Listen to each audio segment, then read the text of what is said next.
یہاں پر next collar ہیں ہمارے ساتھ عابد بھائی، وہ اپنا مائک انمیوٹ کر کے سوال کر سکتے ہیں۔ جی حسن بھائی، ابھی آپ نے قرآن کا جو ذریعہ علم بتایا ہے وہ اجماع اور عملی تواتر کے ذریعے ہم تک پہنچا ہے۔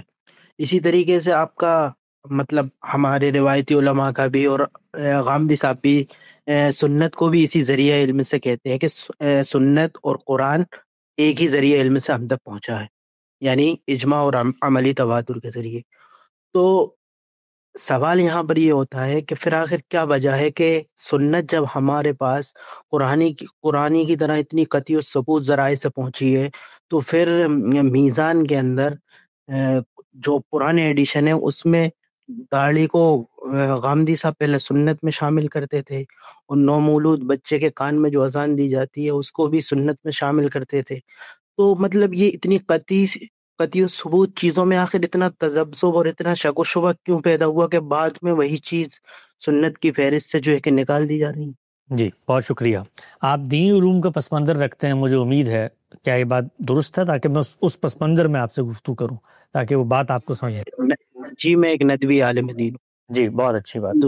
مجھے یہ بتائیے گا، آپ کی آمد کا شکریہ، اور آپ کے لیے بہت کوشش کروں گا میں طالب علم انداز میں آپ کی عزت و تکریم کو ملحوظ رکھ کے گفتگو کروں، ہمارے اساتذہ کی جگہ پر ہیں سب لوگ۔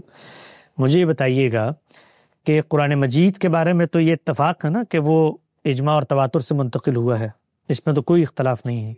تو مجھے یہ بتائیے گا جو قرآن مجید کی قراءتیں ہیں، جس کے اندر ایک مثال لے لیتے ہیں، مثال کے طور پر ایک قراءت ہے ابی بن کعب کی، جس میں وراثت کے حصے جو قرآن مجید اس وقت آپ کے ہاتھ میں موجود ہے، جس کو ہمارا علم اصطلاح میں حفظ کی قراءت قرار دیتا ہے، اس کے اندر جو حصے لکھے ہوئے موجود ہیں، ایک قراءت ہے ابی بن کعب کی جس کے اندر لکھا ہوا ہے اخ من الام و اخت من الام، اخیافی بہن بھائیوں کے حصے، یعنی جس قرآن جو ہمارے آپ کے ہاتھ میں جو نسخہ موجود ہے اس کے اندر صرف اخ لکھا ہوا ہے، ٹھیک ہے نا، اور وہ جو قراءت ابی بن کعب کی ہے اس کے اندر اخ من الام لکھا ہوا ہے، یعنی نتیجہ یہ نکلتا ہے کہ یہ حفص بن عاص کی جو قراءت ہمارے ہاتھ میں ہے اس میں صرف بھائی کا حصہ زیر بحث ہے اس جگہ پر قرآن مجید کی آیت میں، جبکہ دوسری قراءت یہ کہتی ہے کہ نہیں، بھائی کا حصہ زیر بحث نہیں ہے، یہاں پر ماں شریک بھائی کا حصہ زیر بحث ہے۔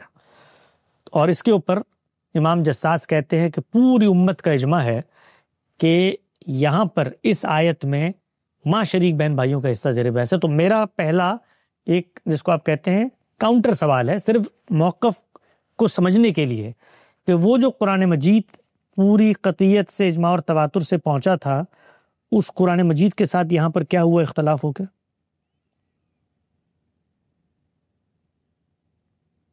شاید فہم کا اختلاف۔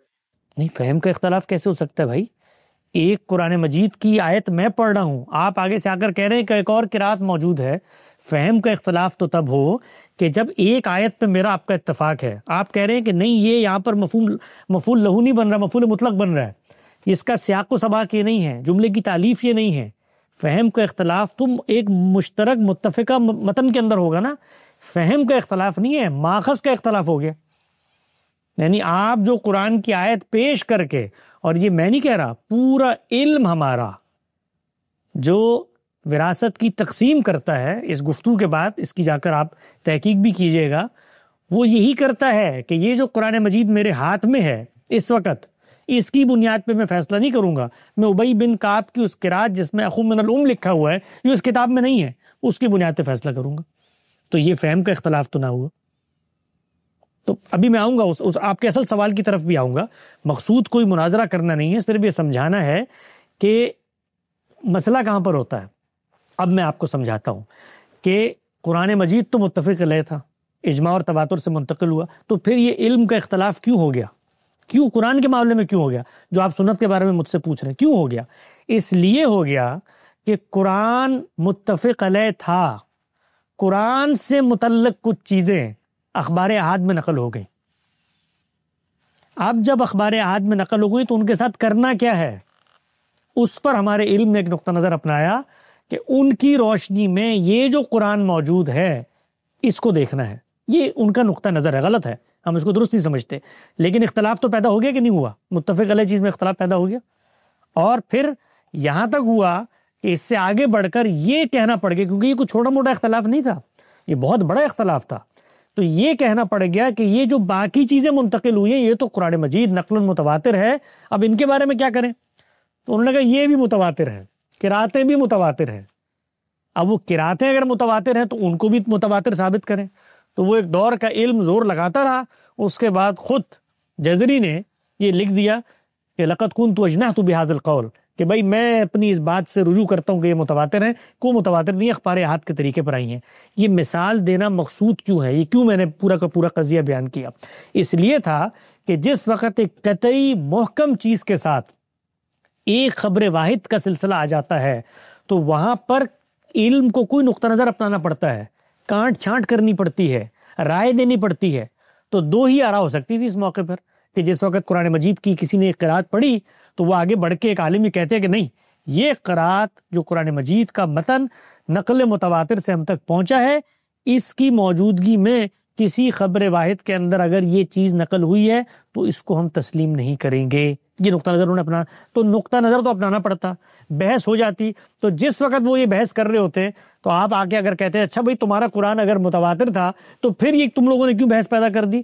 تو میں نے صرف یہ مثال اس لیے دی کہ بحث اس طرح سے پیدا ہوتی ہے۔ اب آئیے سنت کے معاملے پہ، سنت بالکل اسی طرح نقل ہوئی جیسے قرآن مجید نقل ہوا۔ اب جب وہ نقل ہو رہی تھی تو اس نقل ہونے کے ساتھ ساتھ ہمارے علم نے سنت کی یہ جو اصطلاح ہے اس کے اندر جہاں پر یہ شرط رکھی کہ جو عمل تواتر سے نقل ہو رہا ہے اس کے ذریعے ہم سنت مانیں گے۔ اب امام شافعی کو پڑھیں، ابن عبد البر کو پڑھیں، شاطبی کو پڑھیں، وہ سب بتاتے ہیں کہ بھائی یہ سنت ہے، یہ علم عامہ ہے، عوام اس کو منتقل کرتے ہیں، نقل القافہ عن القافہ ہوتی ہے، جیل عن الجیل ہوتی ہے، نسلیں آگے پہنچا رہی ہوتی ہیں، متفق علیہ ہوتی ہیں، یہاں تک کہ اس کا انکار کرنے والا دین سے چلا جاتا ہے، اور یہ جو وہ تثبت علیہ اس کے بعد اس پہ خاموشی اختیار کرنی پڑتی جب اس ذریعے علم سے کوئی چیز آ جائے۔ مثال دیتے ہیں نماز، روزہ، زکوٰۃ، حج، وہ اس طرح سے منتقل ہوا ہے۔ اس کے ساتھ ساتھ ہمارے علم نے جو روایتوں کے اندر دین کی شرح و وضاحت، تفہیم و تبیین آ رہی تھی اس کو نام کیا دینا ہے؟ تو اس کو انہوں نے کہا اس کو سنت کی دوسری قسم قرار دے دو۔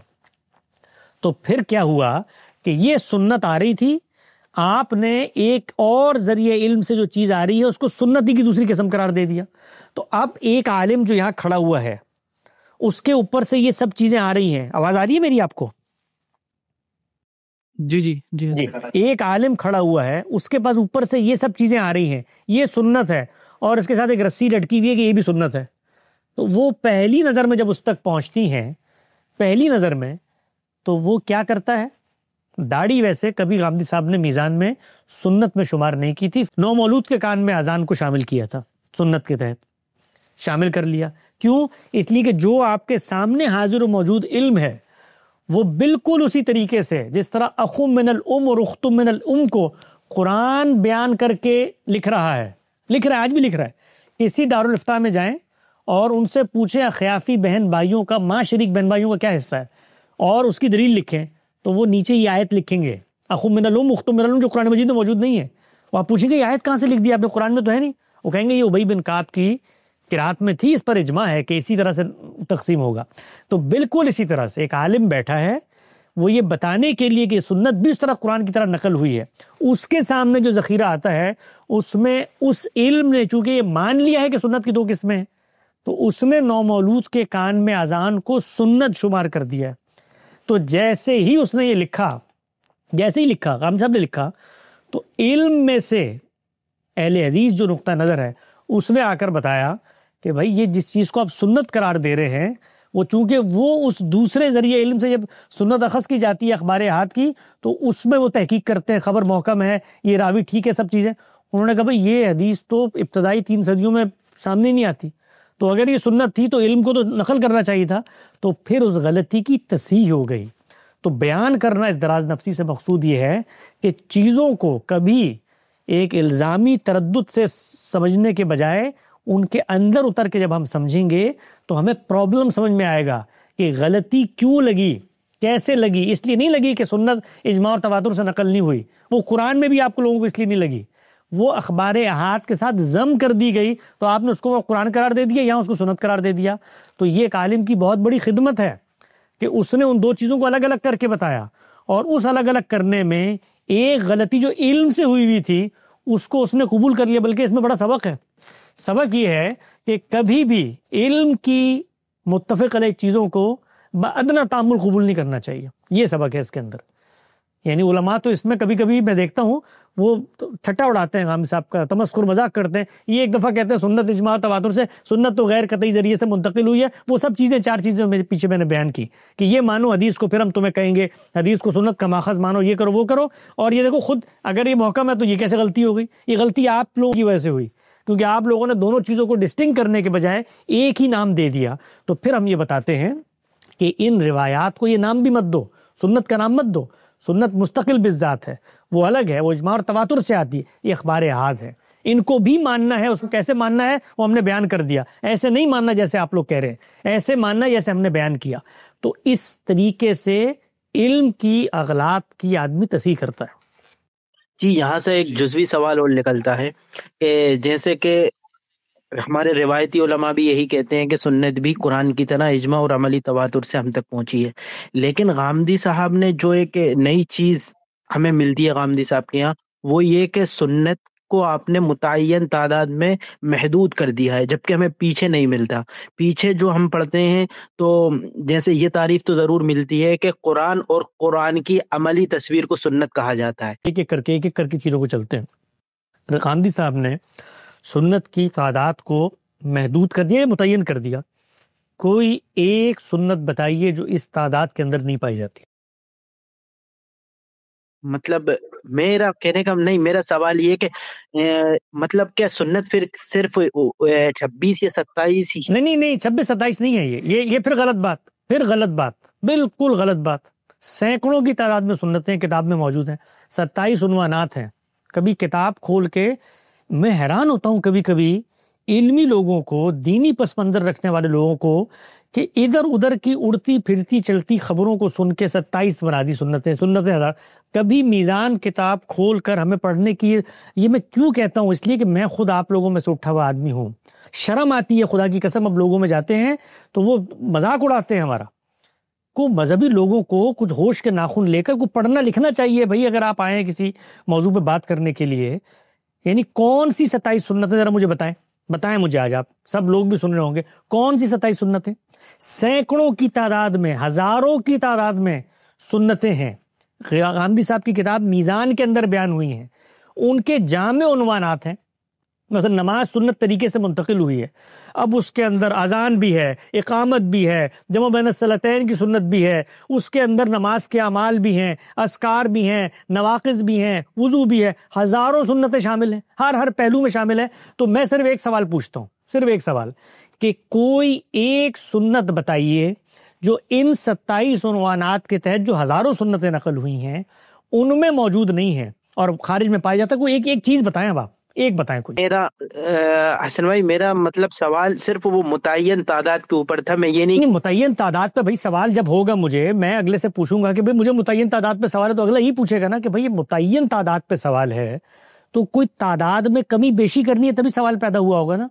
تو وہ بیشی بتائیے کہ ایک چیز اور آنی چاہیے تھی اس میں جو نہیں ہے، جو سنت کے تحت آنی چاہیے تھی۔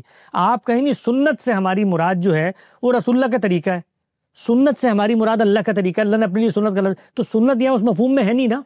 سنت دین کے مستقل بذات۔ پھر اصطلاح پر گفتگو کریں، وہ غلطی میں نے بتائی ابھی کہ اصطلاح میں غلطی کیا کرتے ہیں کہ اخبار ہاتھ کو بھی ملا لیتے ہیں، پھر آپ کو بھی تقسیم کرنی پڑتی ہے۔ میں کہوں کہ سنت کو تو ماشاءاللہ سے ہمارے علم نے 4 چیزوں میں تقسیم کر دیا، اتنی بڑی سنتیں تھیں، سنت عادیہ کہہ دیا، سنت خدا کہہ دیا، یہ تعبدی سنتیں۔ او بھائی یہ ہوتا ہے اس طرح سے، یعنی کوئی ایک جو دین کا مستقل بذات، پہلے سنت کا ہمارا تصور جو ہے اس کو غلط ثابت کرے۔ آپ یہ کہیں کہ جی سنت کا آپ کا تصور ہی غلط ہے، اللہ نے قرآن مجید میں رسول اللہ کو پابند نہیں کیا ملت ابراہیم کی پیروی کے لیے، نماز روزہ زکوٰۃ حج پہلے نہیں چلتا، تو پھر ساری چیزیں مانے جو میں نے بیان کی ہیں، وہ سب چیزیں مانے آپ، پھر قرآن کو مجمل مفتقر البیان کہیں کہ اس کے اندر یہ چیزیں نہیں واضح تھیں، اور پھر یہ پہلی دفعہ مخص کرنے کے لیے جا رہے ہیں، تو پھر پورے تصور سنت پہ اعتراض کریں۔ سنت اجماع اور تواتر سے پہنچی ہے۔ جی، پورے تصور سنت پر اعتراض نہیں ہے، میں تو پہلے ہی کہہ چکا ہوں کہ ہمیں ہمارے روایتی علماء میں بھی بالکل ٹھیک ہو بہو یہی تعریف ملتی ہے۔ کہ سنت بھی الحمدللہ یہ بھی ابھی کہنا شروع کیا لوگوں نے، ابھی کہنا شروع کیا ہے یہ جس وقت ہم نے اصرار کیا ہے اور یہ غلطی بتائی ہے اس علم کو کہ تمہارے جو سنت اخبار احاد کے ساتھ مل کے آتی ہے اور تم اس کو سنت کہتے ہو، یہ دیکھو تمہارے اپنے لوگ یہ نہیں کہہ رہے. امام شافعی سے لے کر شاہ ولی اللہ تک آپ پڑھ لیں، کوئی ایک یہ بات نہیں کر رہا، ایک ہی بات کر رہا. وہ کیا بات کر رہے ہیں؟ وہ دونوں کو ملا کر سنت کا لفظ بول رہے ہیں، اس کو مستقل حیثیت میں بیان کر رہے ہیں، اس کا ماخذ بھی بتا رہے ہیں دین ابراہیمی کی روایت. حجت اللہ البالغہ کا چھٹا باب صرف نکال کے آدمی پڑھ لے، کیونکہ ہمارے یہاں تو علم کی محرومی یہ ہے کہ موجودہ دور کا مذہبی طبقہ اپنے علم سے کٹ چکا ہے، نہ اس کو پتہ ہے سرخزی کیا کہہ رہے ہیں، نہ اس کو پتہ ہے شاطبی کیا کہہ رہے ہیں، نہ اس کو پتہ ہے شافعی کیا کہہ رہے ہیں. یہ معذرت کے ساتھ میں خود اس میں شامل ہوں، اس لیے اس کو کوئی تنقید نہ سمجھے، اپنے لوگوں پہ بات کرتا ہوں میں. تو میں صرف ایک چیز آپ سے پوچھتا ہوں کہ یہ جو محدود کر دی ہیں 27 سنتیں، کوئی ایک دینی سنت، ایک تو بتانے میں کوئی تردد نہیں ہونا چاہیے نا یار، ایک تو بتائیں کہ یہ موجود تھی، آپ نے 27 میں کہہ کے اس کو بند کر دیا، ایک اضافی بتائیں کوئی جو رہ گئی ہو ہم سے. نہیں، میں تو کہہ رہا ہوں ٹھیک ہے 27 کی 27 سنتیں ہیں، میں یہ نہیں کہہ رہا ہوں، میں یہ کہہ رہا ہوں کہ متعین کیا ہے یا نہیں کیا، میں یہ کہنا چاہ رہا ہوں. متعین تو کیا ہے، تبھی تو بتایا، اس لیے کہ آپ کے علم میں یہ غلطی ہو گئی تھی کہ اجماع اور تواتر کی سنت اور اخبار احاد کی سنت کو خلط ملط کر دیا گیا تھا، تبھی تو متعین کیا ہے. تو متعین تو کیا ہے، تو متعین کرنا گناہ ہے. سوال یہ ہے متعین کرنا تب پرابلم بنے نا کہ جب تعین میں کوئی کمی بیشی ہو گئی ہو. متعین کرنے میں کیا اعتراض ہے؟ جی وہی تو سوال تھا کہ جس طرح غامدی صاحب نے متعین کیا ہے، ہم پہلے کے ہمارے دور کے اندر جو میں نے بتایا کہ وہ مطلب وہ متعین انہوں نے جب تعریف کیا تو وہ متعین نہیں کیا بلکہ قرآن اور قرآن کی عملی تصویر کو سنت کہا ہے. ایسا نہیں ہے. وہ سنت کا لفظ ابھی آپ نے تسلیم کیا کہ اجماع اور تواتر سے پہنچتی ہے، تو قرآن کی عملی تصویر اجماع اور تواتر سے پہنچی، اس کا مطلب ہمارا علم یہ مانتا ہے کہ پورا ذخیرہ حدیث اجماع اور تواتر سے پہنچتا ہے. ایسا نہیں ہے میرے بھائی، جی ایسا نہیں ہے نا. چیزوں کو خلط ملط نہ کریں. 2-3 مختلف چیزیں ہیں جو ہمارے مذہبی ذہن میں آ کے خلط ملط ہو جاتی ہیں. سنت ایک لفظ ہے عربی زبان کا، اس کا مطلب ہے طریقہ، چلا ہوا رستہ جس کے اوپر آپ چلتے ہیں وہ پٹ جاتا ہے. یہ لفظ قرآن مجید میں اللہ تعالیٰ نے اپنے لیے استعمال کیا سنت اللہ کے پس منظر میں، رسول اللہ نے خلفائے راشدین کے طریقے کے پس منظر میں استعمال کیا، اور ہم اس کو جب علم کے طور پہ استعمال کرتے ہیں تو دین کے مستقل بذات احکامات جو پیغمبر سے لینے کے لیے اللہ نے ہمیں پابند کر دیا ہے، وہ پیغمبر ہی دیتا ہے. اس کو قرآن نے کہا ہے تب ملت ابراہیم حنیفہ فبہداہم اہتدی، وہ دے رہا ہے مجھے، وہ پیغمبر کی ذات کھڑی ہوئی ہے، وہ ماخذ ہے دین کا. آپ اس کو اسوہ حسنہ کہیں. آخر میں صرف ایک بات میں عرض کرتا ہوں کہ یہ جو تعبیرات کا اختلاف ہوا اسی کو ہم نے حل کیا ہے کہ اللہ کے پیغمبر کی نسبت سے جو بھی چیز آ رہی ہے اس کو سنت کا نام مت دو. وہ دین پر عمل درآمد کا نمونہ ہے، وہ اسوہ حسنہ ہے، وہ تفہیم و تبیین ہے، دین کی شرح و وضاحت ہے، وہ اطلاقات میں مماثل صورتحال میں آپ کا اجتہاد ہے، آپ کی سیرت و سوانح ہے. ہر چیز کو الگ الگ نام دو. جب سب کو ایک نام دیتے ہو تو پھر خلط مبحث پیدا ہو جاتا ہے. پھر جب آپ سب کو ایک نام دیں گے سنت کا، تو میں اگلا سوال کروں گا کہ جس چیز کو آپ نے جامعیت سے نام دیا ہے اس سب کا ثبوت بھی ایک ہے، پھر آپ کو تقسیم کرنی پڑے گی. کی ہمارے علم میں تقسیم کی، ہمارا علم سب چیزوں کو ایک تو پہلے سنت قرار نہیں دیتا، اس کے بعد جب تقسیم کرتا ہے تو پھر تقسیم کرنے کی ضرورت کیوں پیش آئی؟ اسی لیے پیش آئی کہ آپ نے ایک جامع عنوان دے دیا، تو اب وہ جامع عنوان کے اندر وہ سارے کریکٹرسٹکس نہیں پائے جاتے، تو لازماً آپ کو تقسیم کرنی ہے. پھر آپ بتائیں گے کہ سنت تو ہوتی ہے، سب چیزیں سنت ہے، ما صدر عن رسول صلی اللہ علیہ وسلم، اور پھر اس کے بعد یہ عادیہ ہیں، یہ ہدا ہیں، یہ آپ نے اپنی بشری حیثیت میں کی، اس کے بعد یہ اخبار احاد سے ملتی ہیں، یہ اجماع اور تواتر سے ملتی ہیں، یہ اس سے نماز روزہ زکوٰۃ حج ملی، یہ خبر روایت سے نہیں ملی. تو یہ تقسیم کرنے کی پھر ضرورت کیوں پیش آئی؟ اسی غلطی کی تو تصحیح کی ہے، یعنی یہ جو پیچھے چلی آ رہی تھی غلطی، اسی کی تو تصحیح کی ہے ایک عالم نے. تو ہمیشہ نئے کام کو بڑا مشکل ہوتا ہے، مجھے اندازہ ہے، میں خود آپ کے پس منظر سے اٹھا ہوا آدمی ہوں، بڑا مشکل ہوتا ہے نئے کام کو پہلے اس کے میرٹ پہ سمجھنا، یہ بڑا مشکل اور کٹھن کام ہے. تو پہلے پرابلم سمجھیں اور پھر اس کو جس نے ریزالو کیا ہے وہ سمجھے، اس نے ریزالو کر کے چیزوں کو کیسے اس کی جگہ پہ رکھ دیا ہے، پھر آپ کو اس کی کنٹریبیوشن سمجھ میں آئے گی. اچھا، بس ایک چھوٹا سا سوال آگے جاتے ہوئے کہ یہ جو پردہ ہے، پردہ تو بہت سے لوگ اس کو بھی اسی طریقے سے سنت میں شامل کرتے ہیں کہ یہ بھی اجماع اور عملی تواتر سے ہم تک پہنچا ہے. پردے کی پوری روایت، اس کا بیان کہاں ہے؟ بنا استدلال کیا ہے پردے کی؟ قرآن ہے، حدیث ہے. یقیناً حدیث ہی ہے. اچھا، یعنی قرآن مجید نے پردے کے بارے میں کچھ نہیں کہا، حدیث بیان کر رہی ہے کہ پردہ کیا. یہ کہتا ہے ہمارا علم. نہیں، اشارات تو قرآن میں بھی ہیں نا. میں نے ماخذ کی بات پوچھی ہے، اشارات قرآن میں نہیں. جس وقت آپ کسی چیز کو اخذ کرتے ہیں، کسی حکم کو اخذ کریں گے نا، اس حکم کو اخذ کرنے کے لیے بنائے استدلال ماخذ دلیل کیا ہے؟ قرآن کی آیت ہے یا اخبار احاد ہے؟ ابتدائی دلیل، پہلی دلیل. ابھی میں اس بحث میں نہیں جا رہا، حدیث نے شرح وضاحت کر دی کیا کیا کیا نہیں کیا، اس میں نہیں جا رہا. یہ بتائیے کہ پردے کے باب میں حکم دیا کہاں گیا ہے؟ کہاں سے مسلمان اخذ کرتے ہیں؟ مسلمان علم کہاں سے اخذ کرتا ہے؟ قرآن مجید سے کرتا ہے. میری آواز آ رہی ہے؟ جی جی جی جی قرآن مجید سے کرتا ہے. کوئی تفسیر اٹھا لیں، کوئی تفسیر اٹھا لیں، متقدمین کی اٹھا لیں، متاخرین کی اٹھا لیں، دور متوسط کی، ہر آدمی قرآن مجید سے اخذ کرتا ہے. کہاں سے اخذ کرتا ہے؟ 2 صورتیں ان سے کرتا ہے، سورہ نور اور سورہ احزاب، یہاں سے اخذ کرتا ہے. اب وہ اخذ کرنے کے بعد جو حکم قرآن مجید میں لکھا ہوا ہے، ٹھیک ہے نا، اس کی انڈرسٹینڈنگ کا اختلاف ہوگا تو وہ ہم وہاں پر سلجھائیں گے. مثال کے طور پہ اس پر ہی ایک انڈرسٹینڈنگ کا اختلاف پیدا ہو گیا. قرآن میں اختلاف پیدا ہوا، اس وقت حدیث سنت کوئی زیر بحث نہیں ہے، یہ قرآن کا موضوع ہے، قرآن اس میں کارپس ہے. وہیں پر علماء کے مابین اختلاف ہوا. وہ اختلاف ہی ہوا کہ اصل حکم کہاں بیان ہوا ہے، احزاب میں بیان ہوا ہے، سورہ نور میں بیان ہوا ہے، یہ اختلاف ہے. تو اب اس اختلاف پہ آپ دلائل پڑھ لیں. احزاب میں جو ہدایت دی گئی وہ ہم یہ کہتے ہیں خاص صورتحال خاص موقع پہ دی گئی، اور اس میں آخر میں بتا دیا گیا کہ یا رفنا فلا یوزین، تاکہ پہچان میں آج اور اذیت نہ دیں، اس لیے وہاں پر جلباب گرانے کا حکم دیا. اصل حکم کہاں ہے؟ سورہ نور کے اندر ہے. اس سورت کو شروع کرتے ہیں تو وہ بیان کرتی ہے سورۃ انزلناہا وفرضناہا، یہ ہم نے نازل کر دی، فرض کر دیا. اس کے اندر مرد اور عورتوں کے اختلاط کی ابتدائی صورتوں سے لے کر آخری صورتوں تک زیر بحث ہے. اس میں مرد اور عورتوں نے کرنا کیا یہ بیان کر دیا. 3 چیزیں ہیں، 2 مرد اور عورت دونوں میں مشترک ہے، ایک عورتوں کے ساتھ خاص ہے. حفظ فروج کرنا ہے، غض بصر کرنا ہے. تیسرا زینتوں کے معاملے میں، زینت کے معاملے میں بھی قرآن نے اطلاق کر کے بتا دیا کہ کہاں پر ظاہر ہوں گی اگر زینت کی ہوگی. الا ما ظاہر منہا، الا ما ظاہر منہا سے کیا مراد ہے؟ پھر تفسیر کی بحث ہے، عادتاً کھلی ہوں یا نہ کھلی ہوں، یہ سب بحث قرآن کی ہے. اس کے بعد علم کی چیزوں کو ہمیشہ ہمارے ہاں جو سب سے بڑا دل دکھتا ہے میرا، میں خود ان مدرسوں سے اٹھا ہوں، دل دکھتا ہے جب خود ہم لوگوں نے اپنے علم کی میراث کو پڑھا. ان مدرسوں میں ہمارا دماغ بند ہو گیا تھا، اپنے علم کی میراث کو پڑھا تو دماغ کھلا کہ بھائی بات اس طرح سے ہوئی نہیں کبھی. اس کے بعد یہ بیان وہیں تک ہے، رسول اللہ صلی اللہ علیہ وسلم کی نسبت سے جو روایتیں آتی ہیں وہ قرآن کے عین مطابق ہیں، کوئی ایک روایت پردے کے باب میں اس سے مختلف نہیں ہے.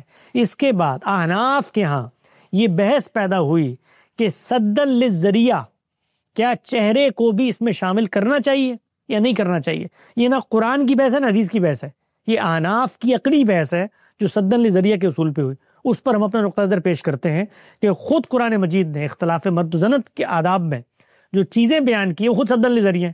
تو سدًا للذریعہ کی خدا طے کر دے تو اس کے بعد انسان کا کیا حق ہے. تو بحثوں کو ان کی جگہ پر جا کر علمی انداز میں جب ہم سمجھیں گے تو بحثیں صحیح جگہ پر بیٹھ جائیں گی. تو اب آخر میں عرض کر دیتا ہوں، عورت کا پردہ کے زیر عنوان 23 اعتراضات سیریز میں ہماری گفتگو ہے اور اس کی ایک کتاب ہے، آن لائن فری PDF میں موجود ہے. سننا چاہتے ہیں سنیں، پڑھنا چاہتے ہیں پڑھیں. پورا ہمارا استدلال، پورا علماء کا استدلال سامنے رکھ کے بتا دیا کہ بات کیا ہے اصل. جی بہت شکریہ عابد بھائی ہمیں جوائن کرنے کے لیے.